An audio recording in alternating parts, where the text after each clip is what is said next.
श्री स्वामी समर्थ. नमस्कार मंडळी, स्वागत आहे तुम्हा सर्वांचं आपल्या एका नवीन व्हिडिओमध्ये. स्वामी महाराजांच्या कृपेने तुमच्या सर्व चांगल्या इच्छा पूर्ण हो हीच स्वामींच्या चरणी प्रार्थना करते आणि आज या नवीन व्हिडिओला सुरुवात करते. उद्या आहे 23 मे वार गुरुवार आणि उद्याच्या दिवशी आलेले आहेत बुद्ध पौर्णिमा. या बुद्ध पौर्णिमेच्या दिवशी गौतम बुद्धांचा जन्म झाला म्हणून या पौर्णिमेला बुद्ध पौर्णिमा असं म्हटलं जातं. त्याचबरोबर या पौर्णिमेला वैशाख पौर्णिमा असंही म्हटलं जातं. प्रत्येक महिन्यामध्ये पौर्णिमा ही येते, परंतु प्रत्येक पौर्णिमेचं महत्त्व हे देखील वेगवेगळं असतं. वैशाख महिन्यात येणाऱ्या बुद्ध पौर्णिमेच्या दिवशी माता लक्ष्मीसोबतच भगवान विष्णूंची पूजा देखील केली जाते, कारण गौतम बुद्ध हे भगवान विष्णूंचा 9वा अवतार मानला जातो. यामुळे या दिवशी दोघांची एकत्रित पूजा ही केली जाते. त्याचबरोबर या पौर्णिमेच्या दिवशी पिंपळ वृक्षाची पूजा करायला देखील अनन्यसाधारण महत्त्व दिलं जातं. या दिवशी जो व्यक्ती पिंपळ वृक्षाची पूजा करतो त्या व्यक्तीच्या जीवनातील पितृदोष हा संपूर्णपणे नष्ट होऊन लक्ष्मीची कृपा प्राप्त होते. त्याचबरोबर या दिवशी काही विशेष उपाय देखील केले जातात. आज व्हिडिओमध्ये मी तुम्हाला एक उपाय सांगणार आहे. आपल्याला उद्या या बुद्ध पौर्णिमेच्या दिवशी आपल्याला 21 तांदूळ अशा ठिकाणी ठेवायचे आहेत की आपली कितीही कठीणातील कठीण इच्छा ही 100% पूर्ण होईल. आपल्या घरात भरभराट होईल. दारिद्र्य आणि गरिबी ही संपूर्णपणे नष्ट होऊन घरात अखंड लक्ष्मी नांदेल.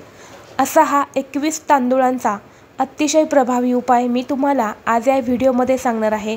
त्यामुळे तुम्ही व्हिडिओ शेवटपर्यंत नक्की पहा. चॅनलवरती नवीन असाल तर सबस्क्राईब करा आणि व्हिडिओ आवडला तर आपल्या मित्रपरिवारासोबत शेअर करा. तर पहा, आपल्याला हा उपाय उद्या संपूर्ण दिवसामध्ये तुम्ही कधीही करू शकता, कारण उद्याचा दिवस हा माता लक्ष्मीला समर्पित असणारा दिवस आहे आणि आपल्याला हा उपाय देखील माता लक्ष्मी संबंधितच करायचा आहे. हा उपाय केल्याने आपल्या घरामध्ये अखंड लक्ष्मी नांदेल. घरातील आर्थिक समस्या ज्या आहेत तर त्या दूर होतील. पैसे येण्याचे मार्ग हे सर्व मोकळे होतील.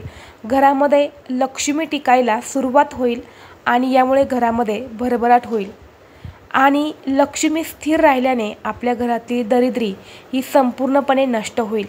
त्याचबरोबर जर तुमच्या मनात भरपूर दिवसापासून एखादी इच्छा असेल आणि ती इच्छा तुम्हाला लवकरात लवकर पूर्ण व्हावी असं वाटत असेल, बऱ्याच वेळा आपण इच्छा पूर्ण होण्यासाठी प्रयत्न देखील करतो, परंतु आपले प्रयत्न करूनही इच्छा पूर्ण होत नाही. जेव्हा आपण आपल्या प्रयत्नांसोबत काही छोटे मोठे उपाय करतो तेव्हा नक्कीच आपल्या इच्छा ज्या आहेत तर त्या पूर्ण होतात. तर पहा, तुम्हाला उपाय करण्यासाठी 21 तांदूळ घ्यायचे आहेत. अखंड तांदूळ तुम्हाला घ्यायचे आहेत. कुठेही तुटलेले फुटलेले असे तांदूळ तुम्हाला घ्यायचे नाही. 21 अखंड तांदूळ तुम्हाला घ्यायचे आहेत.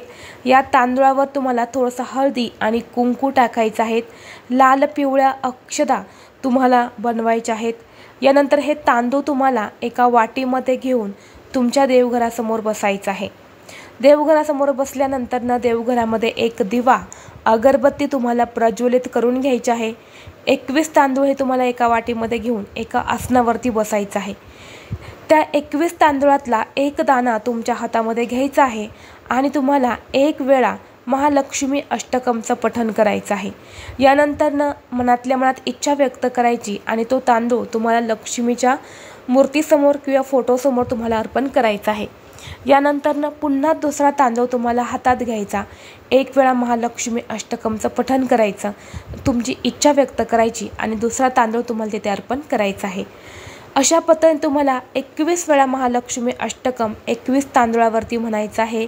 21 वेळा तुमची इच्छा व्यक्त करायची आहे आणि ते तांदूळ तुम्हाला लक्ष्मीच्या फोटोसमोर किंवा मूर्तीसमोर तुम्हाला अर्पण करायचे आहे. यानंतर पुन्हा दोन्ही हात जोडून भगवान विष्णू आणि माता लक्ष्मीला तुमच्या जीवनातील अडचणी, दुःख, संकट दूर होण्यासाठी प्रार्थना करायची आणि ते 21 तांदूळ तुम्हाला तिथेच ठेवायचे आहे. यानंतर सायंकाळी बघा, ह्या दिवशी पौर्णिमा असते तर आपण चंद्राची पूजा करत असतो. तर आपल्याला रात्रीच्या वेळी जेव्हा आपण चंद्राची पूजा करणार आहे, चंद्र जेव्हा आपण ओवाळणार आहे, चंद्राला अर्घ्य देणार आहे, त्यावेळी तुम्हाला काय करायचं आहे, ते तांदूळ जे आहेत ना ते एका वाटीमध्ये उचलून घ्यायचे. ते तांदूळ देखील तुम्हाला चंद्राची पूजा करायला घेऊन जायचे आहे. गेल्यानंतर ना तुम्हाला चंद्राला अर्घ्य द्यायचा आहे. त्याचबरोबर बघा, हे अर्घ्य देताना त्यामध्ये काळे तीळ आवर्जून टाका.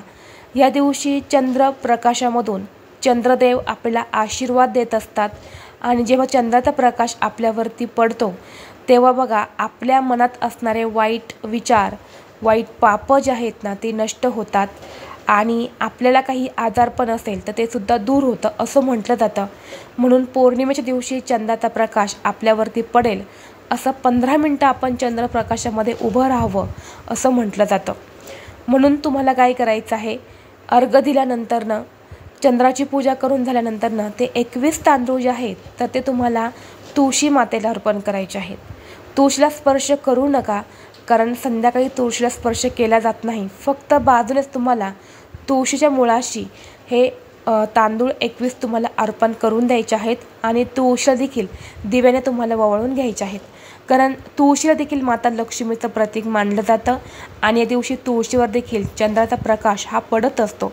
यामुळे बघा, लक्ष्मी आपल्यावरती प्रसन्न होते आणि पौर्णिमेच्या दिवशी माता लक्ष्मी पृथ्वीतलावरती आलेली असते.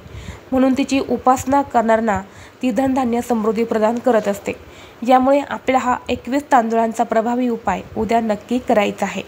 उपाय केल्याने घरामध्ये आपल्या भरभराट होईल, घरातली गरिबी दरिद्री ही निघून जाईल, घरामध्ये अखंड लक्ष्मी नांदेल. जर तुम्हाला हा व्हिडिओ आवडला तर लाईक करा, चॅनलवरती नवीन असाल तर सबस्क्राईब करा आणि हा व्हिडिओ आपल्या मित्रपरिवारासोबत शेअर करा. चला तर मग भेटू असंच पुढल्या एका नवीन व्हिडिओमध्ये. तोपर्यंत सर्वांना श्री स्वामी समर्थ.